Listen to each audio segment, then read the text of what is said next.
ሐብሐብ የተፈጥሮ ቪያግራ መሆኑን ያውቃሉ?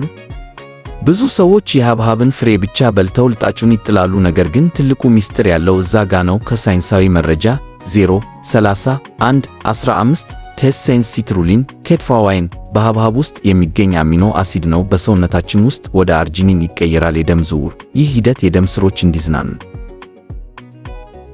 ሐብሐብ ዋተርሜዋን ደም ወደ ብልት አካባቢ በከፍተኛ ሁኔታ እንዲፈስ ያደርጋል። ይህም ልክ እንደ ቪያግራ ሳይወደናፌው ተመሳሳይ ሥራ ይሠራል። ጥናቶች ምን ይላሉ? በጣሊያን የተደረገ ጥናት እንደሚያሳየው ሲትሩሊን የወሰዱ ወንዶች ላይ የብልት መነቃቃት ችግር በ50 በመቶ መሻሻል አሳይቷል። ልጣጩን አጣሉ።